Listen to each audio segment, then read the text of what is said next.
taking a gap year, is that a good idea? Or is preposterous and is a strict no-no for students? That is what we are debating on Crossfire.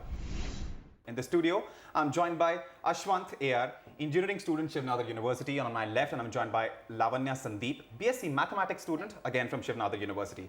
Ashwant, we'll start with you. Yeah. Why do you believe that, well, taking a gap year is a bad idea? So I believe that taking a gap year is a waste of time simply because there's an added pressure on you to be more productive in that year. So when you're looking at it from the perspective of a college graduate, universities or employers look critically at what you've done in that year, or how you've utilized that year, and there's an impending doubt on how responsible of an adult you are. And if you actually end up being productive, then a gap year makes sense. Right. But at the same time, how many people actually utilize a gap year as productively as they'd want to? Right. So it's a question of that, right? Sometimes it's an excuse for people to be less productive in school or college for that matter. Why do you believe that, well, taking a gap year is not that bad an idea, and in fact, it can help you perhaps in terms of helping you add some skills or experience to your resume? Is that what you believe? Yeah, that's exactly what I believe, because taking a gap year, I mean, a lot of us want to pursue what we really like and what we really want to do, but we don't have a single clue about what it is. Right. So this kind Which of... is so true. I mean, one class after another in school, then college. You're kind of stuck in that humdrum affair and you don't get time out. So this kind of provides that breather where you can breathe, sit back and look at it. And, especially after college where you've experienced a little bit of the reality, right, then, you can choose what you really want to do. I mean, you can explore various subjects. And I mean, come on, when will you do this? At the end of school maybe, or at the end of college before you go for your post-graduation or start working. Well, Ashwant, she believes that, well, at that time, if utilized well, can turn out to be really productive instead of, I mean, as you were saying, being a waste of time. Agreed that, it can be really productive, but at the same time, the most important thing about a gap year is that you're losing momentum at this point of time. One moment you're going through a rigorous schedule, and the next moment you have a lot of time on your hand, and you start losing certain habits that you've inculcated over a long period of time. You sort of fall out of the mainstream. Exactly. That's my point. Like skills such as critical thinking, close reading, essay writing, you become more confident as you utilize these skills and you see good results. That's when people, become more confident as individuals. And, right, all of this and making that transition back into all of this can be really hard. So, right. He's saying, I mean, you can end up being in a limbo where you don't know where you're going. So while you watch TV for some time, you might have told yourself that I'll be preparing for a particular competitive exam, let's say, or I'll take this time out and I'll pursue certain hobbies, I'll reflect on my resume, etc. But that might not really happen. That's exactly what I'm doing actually right now. I'm preparing for entrances. Yeah, I'm taking a gap year myself. And this is for which entrance? JAM, basically MSc. And MSc. So I'm taking a gap year right now. But with sites like Coursera, edX, and all these open courseware websites all over the place, I mean, you really are not that out of touch. Instead, you can pursue something that you put down ages ago. Maybe pick up that paintbrush that you put down for your board exams, or start learning how to play the piano. Which I'm pretty certain you had to if you're into painting during the boards, of course, you have to. I mean, your parents will make sure, even if you don't want to. Your computer were taken away. Your any mode of entertainment was taken away, and you were grounded, so to speak. Right. So, now is the time when you can do all that. You can go back to maybe learn martial arts, and I mean, it's hyped up right now. Learn a new language. It's all there. I mean, and this is not even a dilemma which is faced by each and every student, but for those who really want to, well, they can utilize this gap year in trying to find out, well, what they really want to do. Because perhaps, I mean, were you always sure in school that you wanted to be an engineer, for instance? Not really. But at the same time, I feel like, a gap year at the same time is a costly venture. Like your parents are still spending on you, and at the same time, they have to additionally spend on coaching classes. And it's basically an added year of expense. Mm-hmm. So furthermore, there is no economic contribution from your side whatsoever. Mm-hmm. And you're like a burden. More like a financial planner than an engineer now, but please carry on, yes. Yeah, so, at the end of the day, everyone has a necessity to feel relevant to society for that matter. So, I mean, like once you've lost that, sometimes it's really hard to get past that. And I feel like, despite the fact that you might be really fixed on the fact that, I'll get things done, but at times you become complacent. You start thinking, I have a year to study for the exams. Why don't I take this break, which I really need? And then slowly you spiral into and a state of uncontrollable procrastination, which can be really dangerous for you. So. Right.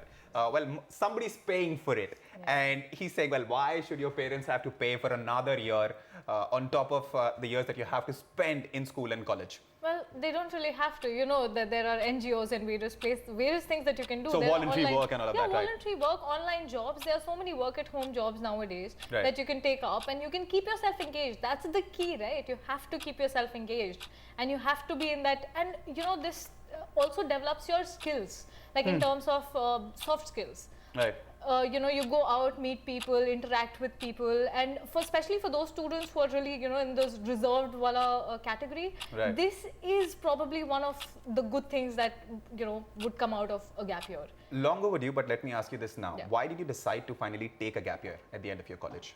You know, there was an idea of taking a gap year after school, but I dropped it then because I was pretty sure that I would waste it away. Right. Because after school, I really didn't have a clue of what I wanted.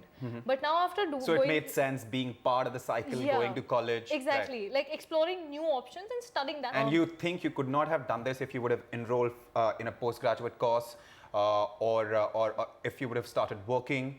You can't do it simultaneously. Not really. Research requires a full-time dedicated work. You cannot do it while doing a job. Ashwant, that should convince you.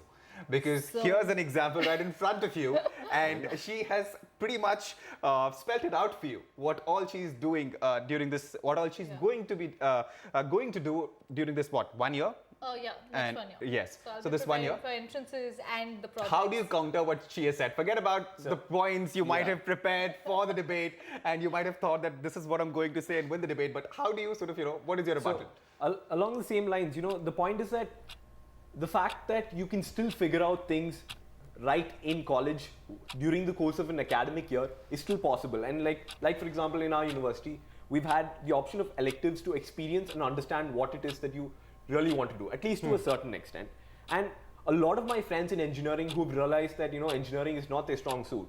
In that sense, a lot of people have figured out, you know, that I want to do something with regards to economics. I want to do something with regards to public policy. So we've had that option to pick up electives and make sure that, you know, without actually getting a gap year, you can still achieve all of that. It's just, for some people, it can turn out to be an excuse to say, you know, with a year, I might be able to accomplish something. An excuse. Before I sort of, you know, because we're running short of time, so we'll have to conclude the debate. But before we do that, your rebuttal on that, it could all just be an excuse.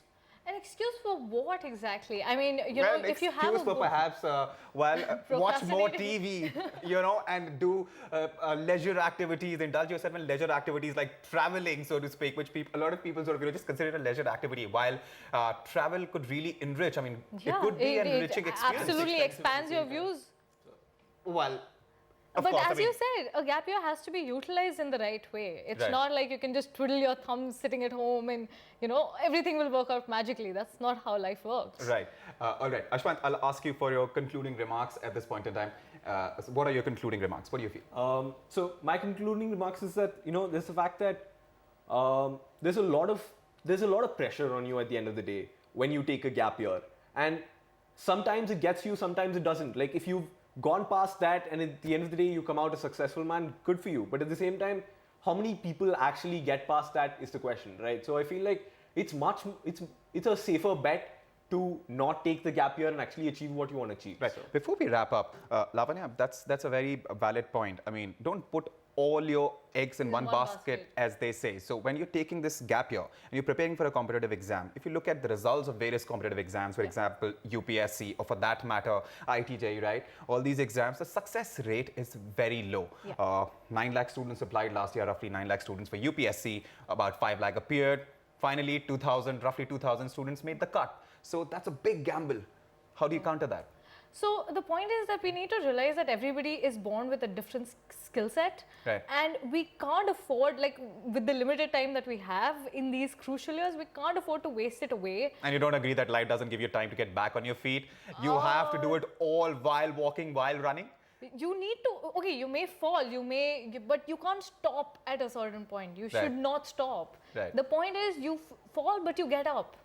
So that's the point of a gap year, right? Even if you fail, you find something else. So you know that this is not you're not cut out for this. Right. The fact remains that a gap year, whether it turns out to be a waste of time or it turns out to be an addition in terms of skills and experience on your resume, depends on what you do during that 1 year. On that note, we will conclude this debate. Thanks for watching. Until next time, goodbye. Catch the Heads Up episodes you might have missed during the week at these times only on NDTV Prime.